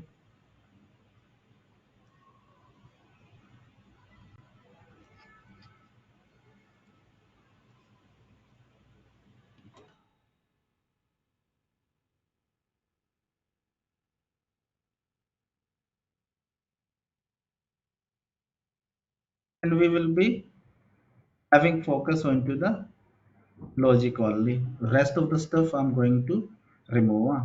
Import, these are just nothing. So I have removed all the inputs. This is not, this is the custom combiner class. And what I told, combiner is working in order to offload the reducer. So they must be having the logic which is written inside the reducer. Okay, so this is custom combiner class, and I want to see the reducer class or extends reducer. This is the reducer class.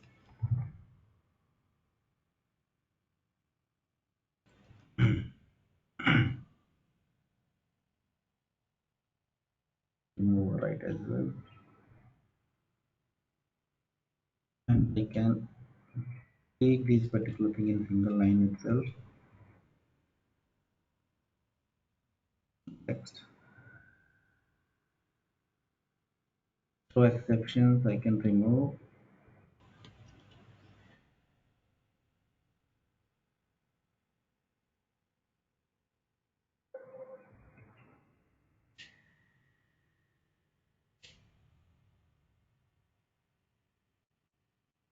Okay, so this is the combiner class and this is the reducer class. Let me write it down, reducer class. Just have a look onto the logic which is written into both of these two classes. Okay, long count 1, long count 0.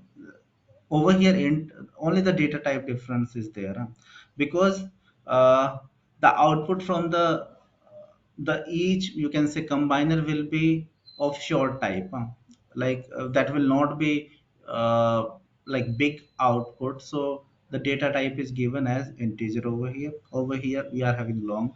Then the same stuff, the same for loop is there, count equal to count value dot get, and then you will be able to get the final output.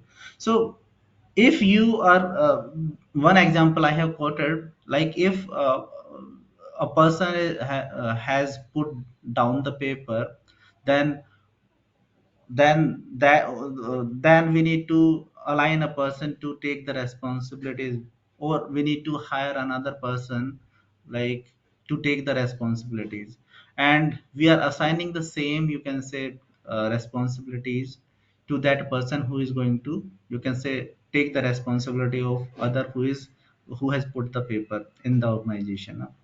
So if we have utilized custom combiner class for offloading the reducer class, then we need to put the same logic over here, so that it can do the intermediate functioning, and the reducer class needs to do less work. But the thing that you need to focus, the combiner will take the output from the mapper. What we have seen, mapper was giving output to the reducer. Now we have aligned custom combiner class. We have mapped custom combiner class over here. Combiner class. So custom mapper is going to give the input to the custom combiner class, and combiner is giving the output to the reducer. So the output from the reducer, it must be in it must be as per the reducer input. So just have a look onto the the input and output side. So extend, reduce, and the main thing, custom combiner class extend to reducer. It is inheriting the properties of reducer class. Okay, it is not extending to combiner class, it is inheriting the properties of reducer class, because it is going to offload reducer class. Text, that is the input, int writable is the output, is the input. This is the input to the custom combiner class, and these are nothing but the output of mapper. Then the input, the output from the combiner class, text and int writable, and this is nothing but input to the reducer class. That is fine. So so over here inside the reducer class, text int writable was the input, and text and long writable, this was the output. So this particular thing you need to focus, like say over here text and long writable, that is the end output. And we have replaced the same logic from reducer class to combiner class, but the data type, the output data type, it must be as per the input of reducer class, because the reducer class is going to take input from custom combiner class, and it must be in this particular format, a text and in writable. Okay, are you able to understand?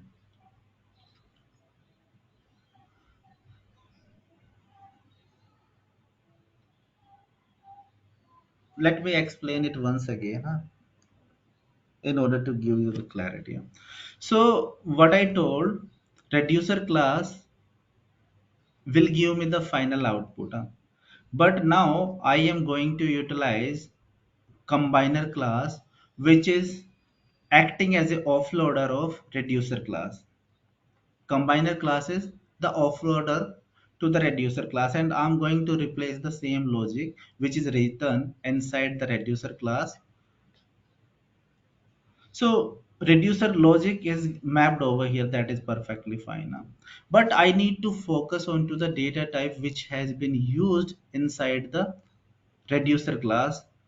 Okay, so reducer class is having text in writable, that is the input, and text long writable, that is the output from the reducer class, and this is the final output. So I need to pay attention onto the data type that I'm going to use for combiner class. So I am not going to use, you can say, data type, blind data type. I'm not going to copy and paste the data type which has been used inside the reducer class. Okay, I'm not just like copy and pasting the stuff. Say if I'm just have a look. Say if I'm pasting it over here. If I'm pasting it over here, say I'm saying I'm going to I'm going to use the same logic. So say this is the custom combiner class, extend to reducer.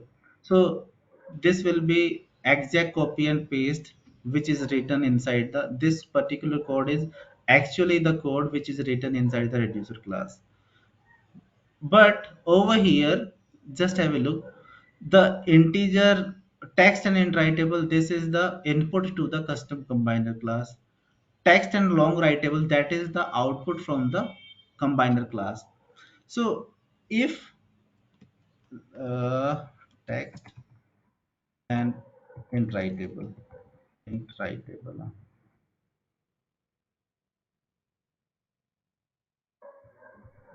this is the output from mapper. This is output from mapper. Output from mapper, and this output from mapper, it will be input to the custom combiner class, that is fine. Now custom combiner class give me the output, and that will be say text and say long writable. This will be text and long writable. This will be the output from the combiner class. Okay, now what is the input to the reducer class? This is custom combiner class. Output is the input to the reducer class. This is the output over here, it will be given to the reducer, and it will act on to that particular reducer and provide the final output. Final output. Okay, but if we are using text and long writable and giving it to the reducer, but the reducer class is accepting input in text and in writable, text and in writable, then you will have errors. Okay, you will have error. What you need to do, either you need to change over here or you need to change over here. So that's why, like, over here we have done the changes. Text and in writable will be the output from the custom combiner class. Is it clear now? Just in order to use the data type, a little bit change is done, because once you will be, you can say, having these particular files, you might be worried like we are pasting the same code of custom combine we are pasting the same code of reducer class inside the custom combiner, but the data type is different. Why the data type is different inside the output of custom combiner class? Because we need to give the data type, we need to use those data type over here, which will be given inside the input of reducer class. Is it fine now, friends? Are you able to understand? Yes, sir. Yes, sir, got it. Okay, so I am giving you these particular files, and probably you just need to have a look and try to execute it down. Just try to execute those particular file. No need to like go in detail and all. Just try to understand the concept. So let me paste custom combiner class over here as well. And Eclipse and custom.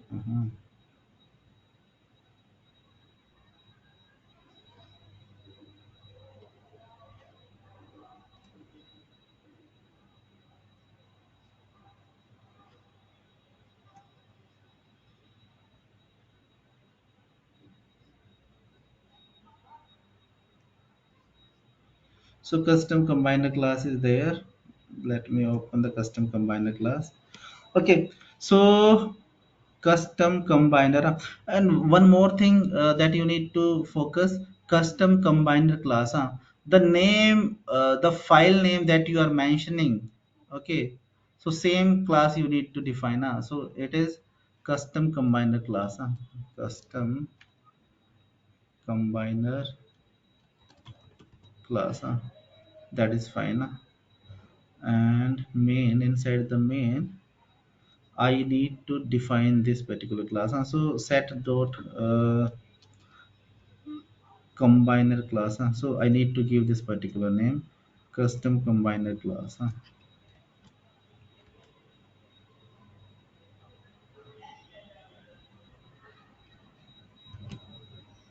Okay, set combiner class, and I need to give the custom combiner class. Now, in this particular way, say I'm not in this particular way, the code will be, you can say, offloaded, and the code will be offloaded because I have used the combiner over here. So let me try to execute it.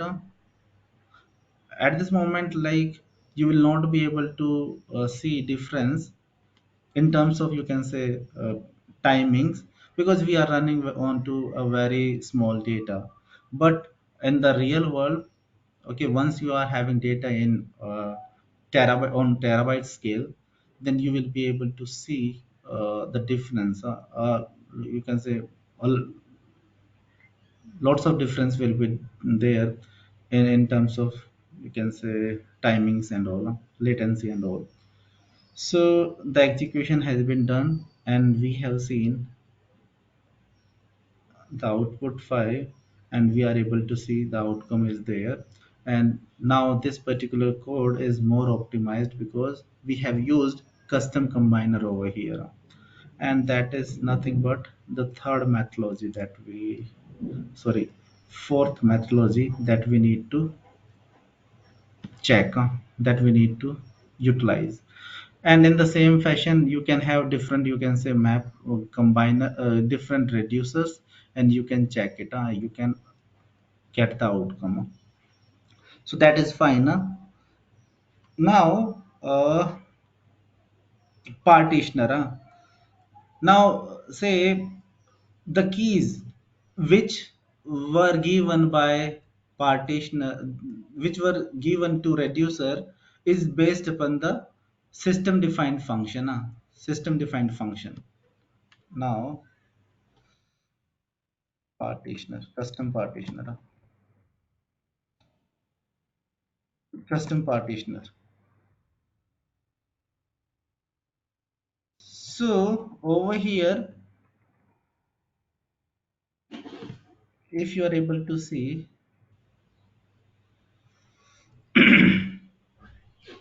let me open it and let me open the another file as well. So file one, that is having, you can say, words 1 2 3 4 5, only 5 words. And this particular file, the second file, is having 1 2 3 4 5 6 7 8 9 10 11 12, almost 12, you can say, words. So in this particular case, what I can see, the output to these particular reducers is not optimized. Like one reducer is working a lot and second reducer is working less. Okay, or one reducer is having heavy load and second reducer is having low load.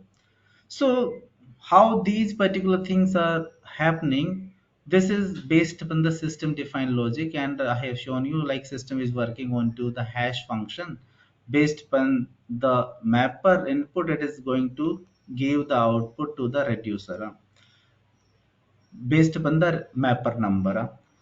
But if you want to customize it, that like the reducer one have this one, reducer two have this one, so you can do that customization as well. So with respect to that customization, we are having one class, that is custom partitioner class. And over here, one logic is written. Let me show you. Custom partitioner class. Okay, custom partitioner class. Let me open it. And over here, like we just mentioned a simple logic. If key to string dot length less than 4, then return 0, otherwise return once. Okay, so we are going to use two reducers in this particular case. Reducer return 0, like reducer 0, return 1, reducer 1. If like we are having key length, key length means this particular word that we are having in. So if okay, so if we are having, say, big R, so these are having length equal to 3. So these particular keys will be moved to reducer 1, and the keys say hello, welcome, big data, factory data, going. These particular keys will be moving to reducer 2. ID is 1, but reducer number is 2. This is reducer 1, this is reducer 2. So that is nothing but custom logic. We can define the custom logic, and then we will be able to see the stuff. Okay, so let me try to move this particular file into the best 26 project, that is custom partitioner.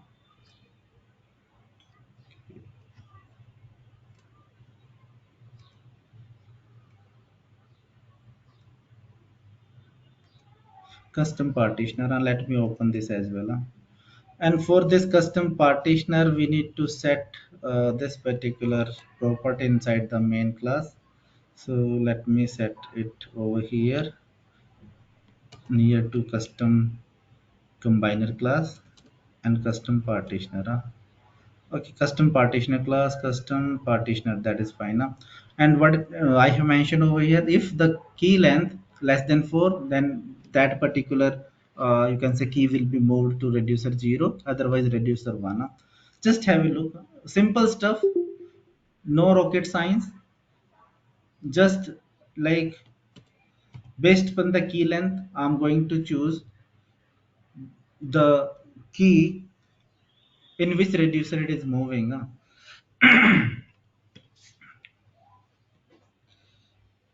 So data output 6, huh? Now we are having two, you can say, files.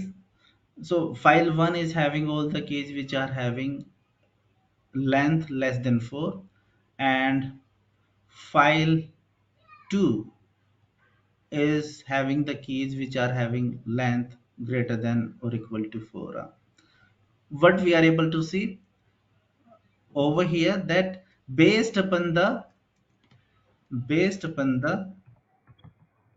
custom logic, we can move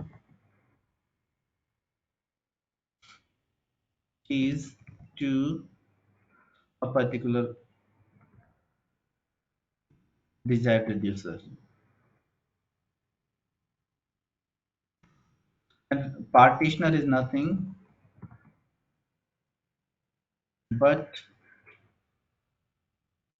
that is going to decide which key will move to which reducer. Okay, which key will be moving to which reducer, that is decided by the partitioner. And what we have seen in this particular, you can say, session so far, like how we can utilize MapReduce functionality, or how we can utilize Java in order to understand the MapReduce functionality. When MapRend reducer is working, when reducer set to 0, when reducers are more than the default configuration, default is 1, when we need to offload the reducer with the help of combiner. Okay, and when we are having custom partitioner as well, that is going to decide which key is moving to which reducer. Over here, we are not believing inside the system defined logic. We are writing down the custom logic of our own, and based upon that logic, keys will be moving to the desired reducer. And that's what we have seen. So, so I'm going to share these particular files. Just have a look, think for a minute, and ask if you are having any doubt.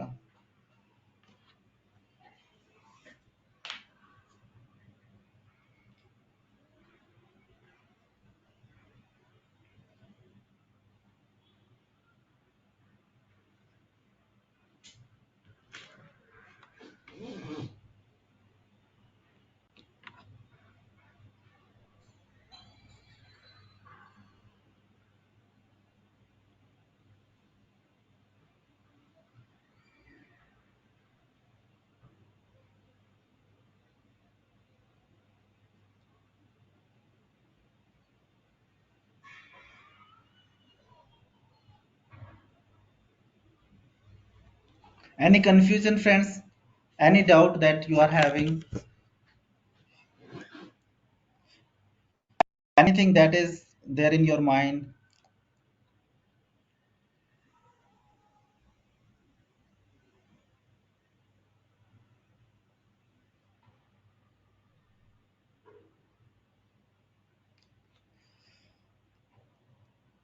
Okay, so in the next session onwards, we will be going to start PySpark. PySpark. The next module, what it will be, the PySpark only, and we are going to leverage Python. Or you can say Spark will be the next module. Spark will be the next module. And Spark is lightning fast in memory compute engine, and we will be leveraging PySpark API. Yeah. Spark can be written in Java. Spark code can be written in Java, Scala, R, and Python. Okay. So in the next session onward, we will be going to cover Spark and all, and that will be as per our course module. Okay, once like the big data Hadoop framework is over, then we will move towards the Spark, and Spark can be written into different languages. Okay, and we will be going to focus on to the Python flavor of Spark, and that is nothing but PySpark.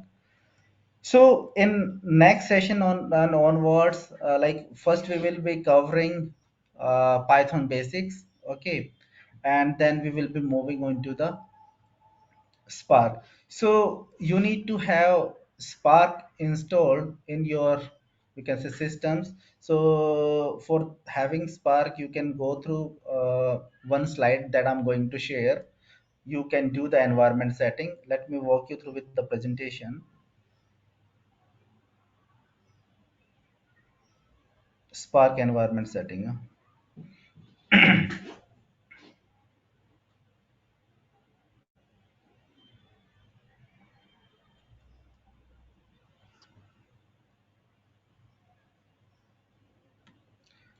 So these are certain prerequisites in order to have Spark in your machines. You need to have a storage at least 50 GB or more, and at least 8 GB of the memory must be there in your system. But it is preferred like for the good functionality, 16 GB or more memory is there. Operating system, definitely we will be working on to the Windows. Okay, and Java is required in order to have Spark on your machine. Java 8 is preferred, and Java 8 plus versions are preferred. So better to go with Java 8. That is the most stable version from the Java side.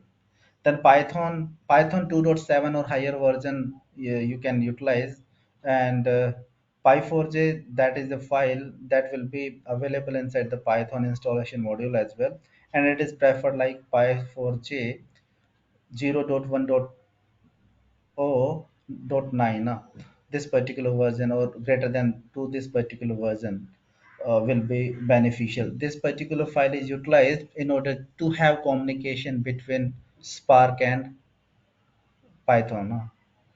Then Spark, like Spark 3 is preferred. You need to download this Spark as well.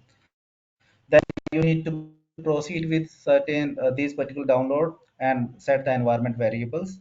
Okay, these are the things like how you can install the Java. You can refer these particular links, download Java, install it, and then you can do the environment variable settings. I have covered each and everything in detail. Then Python, how you can have Python from this particular link, you can download the Python, and then you can set the environment variables.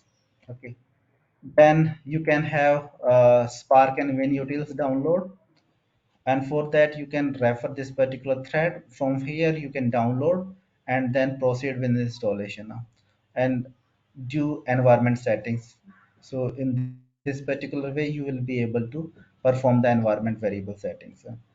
Then you can test Spark on your machine. Install WinUtils. Okay, so these are the threads to install the WinUtils, and over here you will be able to see these particular files. You need to create a folder. Okay, and inside the C drive named Hadoop, and in that you need to create bin, and you need to define the environment variables as well. Then you need to have particular ID PyCharm. We are going to install PyCharm ID, and from this particular path you can able to download the PyCharm IDE, and then you can install it, create a new project, and then you need to do certain configuration settings as well. Okay, and once you are having these particular configurations, you will be able to write down the code in PyCharm IDE. Okay, then you can say you can install, you can test the PySpark over here, and that's what you need to do. So I'm going to share this particular presentation with you all. You need to you can say install and confirm the installation on your machine. Second, like I'm going to share the link for, you can say, YouTube, and over there like I have described these particular things in detail, how you can do this particular settings by yourself. Let me show you. So channel name is Booster Analytics.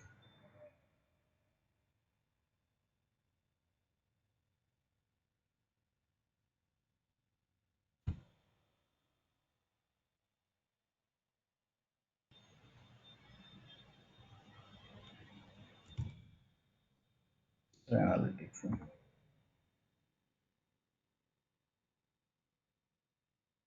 Boost Analytics, and inside the Boost Analytics, you will be able to see inside the playlist. You just need to go into the playlist and setting up the Spark environment on Windows. You can click on over there, and these are the certain Hello videos. Friends, welcome. In order to set up the Spark environment, you can go through with these particular recordings, and you will be able to set the Spark environment in your machine. I will be sharing this particular presentation as well for better details. You can go through with these particular recordings. It will take some time, like in order to have the installation in your machine. So you need to thoroughly go with the recordings with the slide deck that I'm going to share. And in the next session, come with the environment setup, and then we will start Python. And that is nothing but the second module of our course. Let me try to open the course module. So what we have covered so far.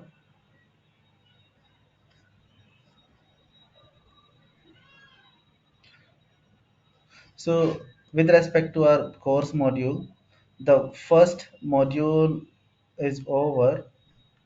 Introduction to big data, SDFS command, and SDFS concept with the Linux. So these particular things has been over. Then distributed processing framework with PySpark. So second module will be we are going to start. Once this particular second module will be having certain, you can say, flavor of Python and PySpark. So coding will be there. Be ready with the coding, and once this particular module is over, then we will be moving on to the cloud concepts. Azure Databricks, Azure Data Factory. So slowly we will be having these particular flavors, and in the next session you will be having an online test as well, and that will be covering certain concepts from the first module, that is introduction to big data and SDFS command. So come with the with the you can say preparation of first module after, and come with the environment setup. If someone is will face an issue with respect to the environment setting and all, then he can ping me onto the group, or he can call me. So that's it for this particular session, my friends. If you are having any confusion, you can ask. Come with practice and preparation. In the next session onwards, we will be having the actual, you can say, look and feel of big data world, how the things are working. So introduction part is enough so far, and we will be moving through with rest of the stuff in from the next session onwards. Right? Let me stop recording.